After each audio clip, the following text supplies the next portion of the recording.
beliau, "Man taqarraba fihi bi khaslatin minal khair."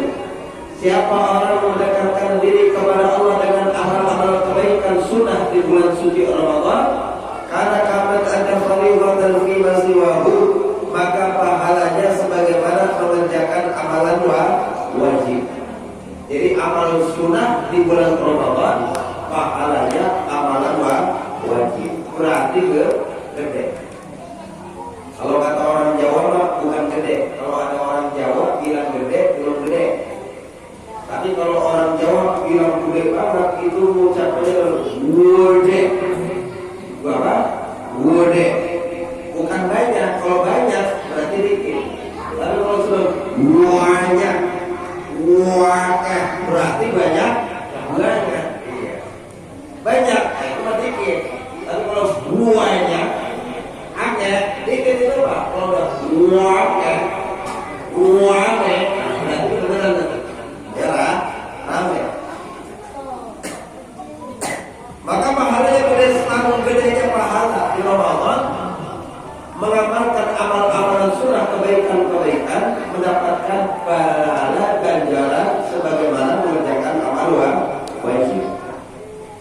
Lalu kalau amalan sunnah begitu gedenya dapatkan pahala seperti mengerjakan amalan wajib, bagaimana dengan wajib? Wa man adda fihi fariidatan kana kaman adda 70 fariidatan fi ma siwahu. Begitu juga orang mengerjakan amalan wajib, sholat sebagaimana yang kita lakukan sekarang, sholat wajib, dan juga Ramadan maka ketinggalan. Begitu juga puasa wajib kita kagak tinggalin, kita laksanakan, maka kaman adda 70 fariidatan fi ma siwahu. Itu amalan wajib yang kita lakukan, pahalanya seperti orang mengerjakan 70 kali amalan wajib. Kan pernah saya sampaikan, sekarang kita sholat isya sekali, ya pahalanya segitu sekali, ya, dan melakukannya sekali, sebagaimana orang mengerjakan sekali. Tapi kalau sholat isya di Ramadan, maghribnya di Ramadan, 5 waktunya di Ramadan, setiap amal fardhu yang kita lakukan di bulan suci Ramadan, yaitu ganjarannya karena kamat ada 70 kali, 70 kali lipat pahalanya.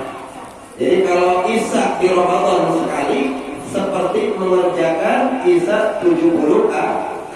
Sholat subuhnya sekali di Ramadan, maka itu bukan sekali, tapi 70 kali mengerjakan sholat subuh. Maka luar biasa. Sehingga amalan-amalan Ramadan itu satu, ampunannya gede, rahmatnya bercurah, pahalanya setiap amal kebaikan Allah ganjar dengan luar biasa. Ya, jangan sampai kita gagal mengerjakan bulan suci Ramadan. Bahkan disebutkan dalam suatu riwayat, "Lau ta'lamu ummati ma fi Ramadan la tamannaw an takuna sanatu kullaha Ramadan." Seandainya umatku tahu tentang keistimewaan, kemuliaan bulan suci Ramadan, maka pengen sepanjang tahun isinya Ramadan. Jadi bukan Januari, Februari, bukan. Isinya Ramadan sepanjang tahun. Jadi puasa terus, jadi terawih terus, saking besarnya isi Ramadan. Nggak mau sebanyak-banyak segala setahun, sebulan ini jangan sampai absen ya, enggak. Amalan kebaikannya jangan sampai. Nah, persiapannya apa nih kita bawa amal Ramadan? Banyak persiapan mah. Ustaz ini bilang 7, Ustaz ini bilang 10, Ustaz ini bilang 3, kirim terus. Ya banyak metode untuk persiapan secara umum. Maka dalam kesempatan ini saya mau nyampaikan 5 aja. Berapa? 5 persiapan Ramadan. Berapa Bu? 5. 5 apa? 5 persiapan Ramadan. Yang pertama, persiapan Ramadan dipersiapkan imannya. Emang kenapa dipersiapkan iman? Karena bulan suci Ramadan adalah bulan orang beriman. Puasa itu buat siapa? Ya ayyuhalladzina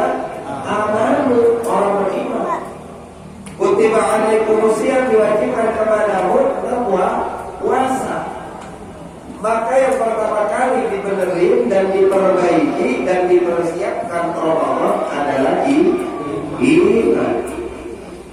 Al-imanu yazidu wa yanqus. Iman itu naik dan juga turun. Jadi yang naik turun bukan bapaknya anak-anak doang. Ya, naik turun. Karena naik turun. Iman juga kita perhatiin, ternyata yang naik turun bukan bapak bocah doang, bukan laki kita doang. Yang naik turun itu juga iman. Yazidu wa bisa naik, bisa turun. Apa cirinya naik, apa cirinya turun? Al-imanu yazidu bil-ta'ah wa yanqusu bil-ma'siyah. Iman itu naik dikala dalam ketaatan, iman itu turun dikala dalam kemaksiatan. Jadi boleh kita raba-raba dah. Kira-kira kalau kita lagi taat itu tambah enak, nambah lagi, makin enak. Berarti ciri-ciri iman kita lagi naik. Tinggal balik lagi, kira-kira kalau berbuat dosa itu makin enak, makin seneng, sampai kagak ada rasa kalau kita berbuat dosa. Hati-hati, bisa jadi iman kita lagi itu.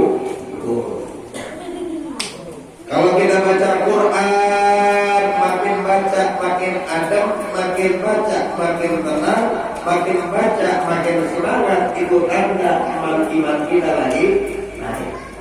Kalau kita sholat, habis sholat pengen sholat lagi, habis wirid pengen wirid lagi, habis doa pengen doa lagi, nggak mau pisah dengan Allah, pengen intan dengan Allah, tandanya iman lagi naik. Tapi bisa jadi iman lagi turun, ketaatan itu kita kagak semangat, kagak semangat, kagak bahagia, menjadi beban. Susah dalam taat, berat dalam taat, khawatir keimanan kita lagi sakit, khawatir keimanan kita bahkan mati, bukan hanya turun, bisa mati.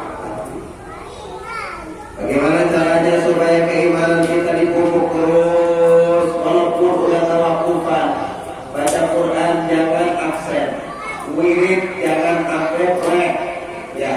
Sholat apalagi, orang bilang tawakufan udah kelar, kan pengajian ditutup di Jumat ketiga, habis itu jangan salah ditutup semuanya.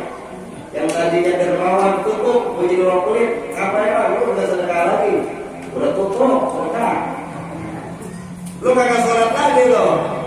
Iya, jangankan sekarang, apalagi orang sholat, apalagi udah ditutup, nggak sholat lagi, udah.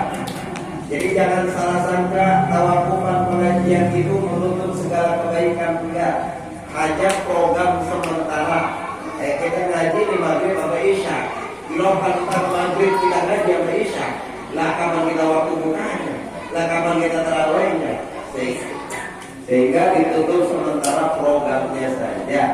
Intisarinya, ngajinya, sholawatnya, ibadahnya tetap. Bahkan baginda Nabi menganjurkan kalau sudah Syaban jangan sampai kendor.